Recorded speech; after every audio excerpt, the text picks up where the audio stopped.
Welcome to Islamic Life Coach School Podcast. Apply tools that you learn in this podcast and your life will be unrecognizably successful. Now your host, Dr. Kamal Akhtar. Hello everyone. Peace and blessings be upon all of you. I've been doing this podcast long enough now that it requires some review of the concepts that I've already explained before. So I've previously done a podcast on mental health, but recently I came across some few new concepts that I've integrated into my practice, so I want to share them with you to give you the most benefit. So in essence, this podcast is Mental Health 2.0 or Exceptional Mental Health. We always talk about mental health in terms of mental illness, and there is a rise in mental illness diagnoses during the pandemic. I believe most medical models are based on illness, and I can demonstrate that based on one question. When I ask people if they think they're mentally healthy, and the answer they give is usually in terms of mental illness. Most will say, since I don't have a mental illness, I must be mentally healthy. And that, to me, is a very low standard. And I have mentioned this before, that the lowest of the low standard of mental health is a lack of mental illness. This is most commonly and generally accepted societal standard of mental health. So the next level, which is slightly better, of the definition of mental health is a person's condition with regard to their psychological and emotional well-being. Okay, so this is a little better. It has words like emotion and well-being in it. So it is a level up from the previous definition. But I'm going to take it to even a higher level in just a minute. First, let's talk about why mental illness diagnoses are so prevalent in our society, and I'm going to say that is because as soon as a human being starts to experience an emotion that is uncomfortable for them, first of all, they self-label as anxiety, depression, and then they get approval of the diagnosis from their doctor, from their friends, from the media, and they seek a pill to fix the issue. A very good example of this is recently I had a patient who got admitted to the hospital because of chest pain. We appropriately did all the cardiac workup, and when it came back negative, I followed up with her in her hospital bed to tell her the good news. She was obviously relieved to hear that the stress test and the cardiac enzymes and the other workup was negative, but she went on to reveal to me that she was suffering from anxiety and that she needed me to give her a pill to fix it. I asked her some more details, and the questioning revealed that she was anxious because she couldn't travel to see her first grandchild being born. Earlier on in the pandemic, the risk of flying and catching the coronavirus was much higher. So in this case, the patient's son and his wife had struggled with infertility, and after many IVF cycles, they were able to conceive. And the patient had always imagined being there for her son and her daughter-in-law, especially because they were told that this was a high-risk pregnancy.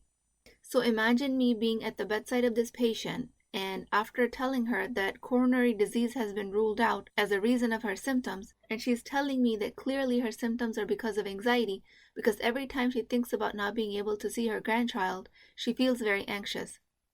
So she rightfully came to the hospital for her symptom of chest pain, which was appropriately worked up for coronary disease, because let's face it, in females the presentation of coronary disease can be atypical. But this is not a medical podcast, so we're going to keep this contained to our example. So while she came to the hospital appropriately and we ruled out coronary disease, the most appropriate diagnosis turned out to be anxiety, which is a diagnosis of exclusion to begin with. But again, it was something that she was self-diagnosing. The diagnosis itself of generalized anxiety is not something that I agreed with. She might have been feeling the emotion of anxiety, which was different. So she was appropriately feeling an emotion of anxiety because her lifelong dream of becoming a grandmother was happening somewhere in a distant state, but she could not be there for her son. So what was wrong with feeling anxious in this situation? Nothing. There's nothing wrong with that emotion. That's the right feeling. In this example, it's clear, and in many other cases, that we as a medical community and as a society in general label a negative emotion as a disorder, and we want a quick fix pill to immediately numb out of the state because we are uncomfortable with feeling that emotion. In reality, life is about a range of all emotions. Creating a mental illness diagnosis out of an appropriate human emotion is injustice to being human. Simply and purely human. So going back to my second definition of mental health that defined it as psychological, emotional well-being, That still has an undertone of an expectation of well-being 100% of the time. But that's unrealistic. The human condition calls for negative emotions, like we saw in this case, which is appropriate. But according to this definition, where mental health means psychological and emotional well-being, it would mean that the time that the humans are feeling a negative emotion, you do not have mental health. But again, that is wrong. Just because you're struggling with an emotion does not mean you do not have mental health. As human beings, this definition obviously induces some resistance because we don't want to identify having a mental illness just because we don't have well-being.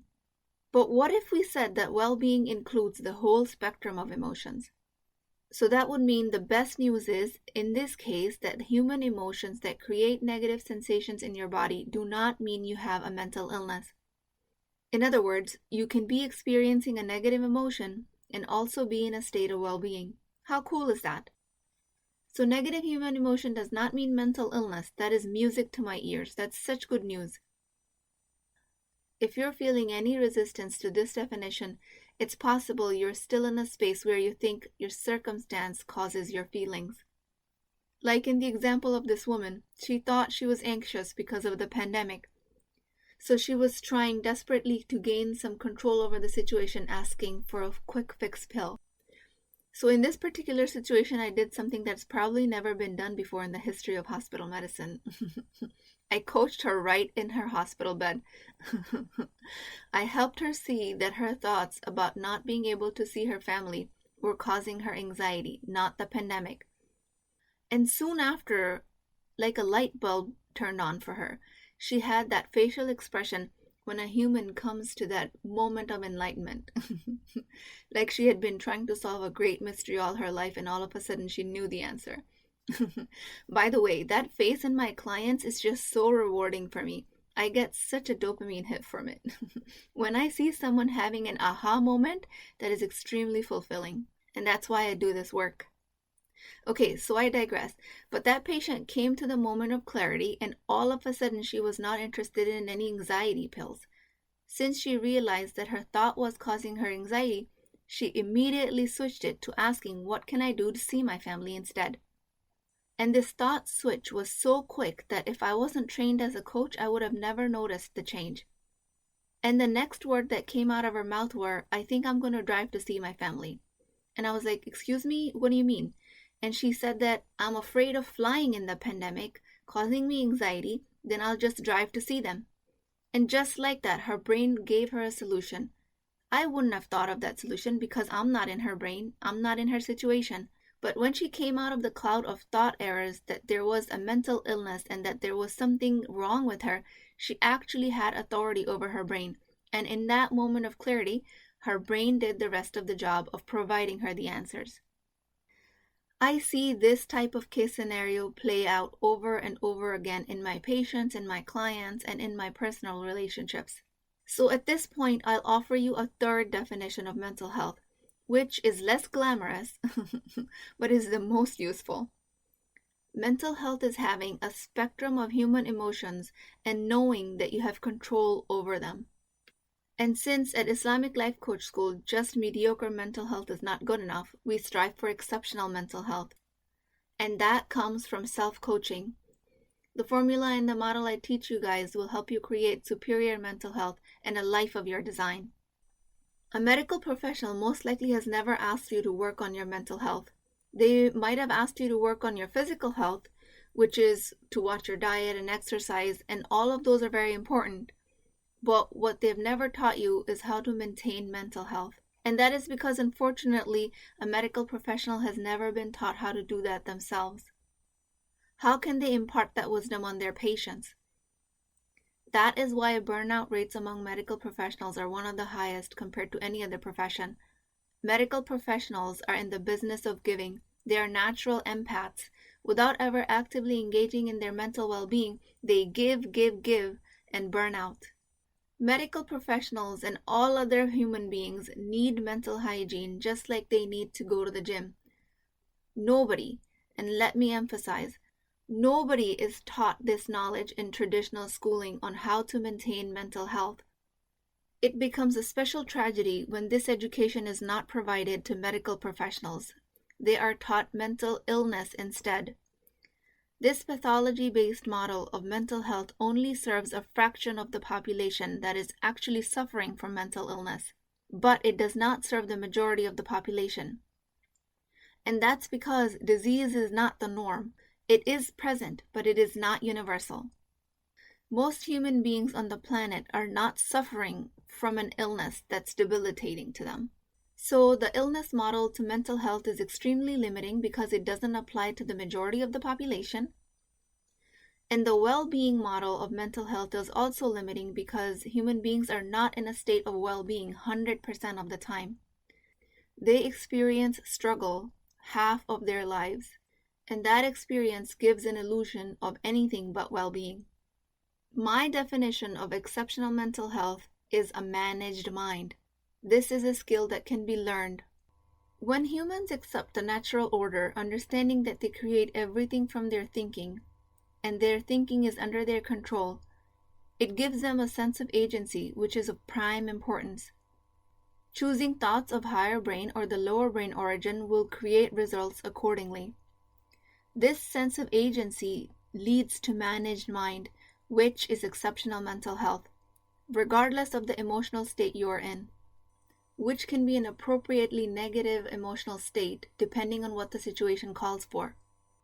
So imagine a staircase going from one level to the next, and summing it all up, we went from mental health being the lack of mental illness, which is the lowest level. The next higher level is mental health is an emotional and psychological well-being, which is slightly better. And the third highest level of mental health is being open to the full spectrum of human experience, from negative to positive, with an understanding that with mind management, any emotion can be created. The highest level of mental health is practicing the skill of agency over your thoughts. It is a skill that is learned over time, just like driving or ice skating. You are horrible at it in the beginning, but with practice it gets better. None of this means that you won't be angry or anxious or sad sometimes. It just means that when you are all those things, you're not going to think that there's something wrong with you. You will have the insight that you're creating those emotions from your thoughts.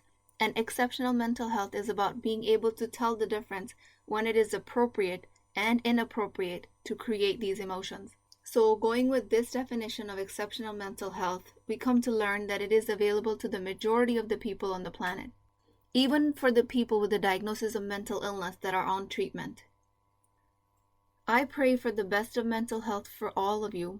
I pray that Allah subhanahu wa ta'ala gives us insights into our own mind so we can tell when we are creating an emotion appropriately and when we are in error. I pray to Allah subhanahu wa ta'ala that our nafs and shaitan's whispers do not lead us astray in this path of skilling up to our next best level of mental health. And since it is a skill, I have provided you a guidebook to practice this, which is available for you to download at www.islamiclifecoachschool.com. This guidebook is available for you to start your daily mental hygiene today. It provides definitions so you can start gaining insight in your thoughts immediately. Put your effort in, do your work through this workbook, and inshallah you will see the results. I pray to Allah subhanahu wa ta'ala for all of our success in this world and the next. With that, I will talk to you guys next time. If you're interested in getting coached by me, I'm offering a very affordable opportunity to do that with Wisdom Wednesdays. This is not a course, not a lecture. This is an opportunity for live coaching, real change with Islamic adab and etiquette. You do not need more information. You actually need a space to create change. At $19.99 a month, which is the price of takeout dinner, you as a Muslim woman will create confidence, intimacy, and connection without shame or fear of judgment, because your privacy is my highest priority. So join at www.islamiclifecoachschool.com. Resources, Wisdom Wednesdays. I'll see you inside, inshallah.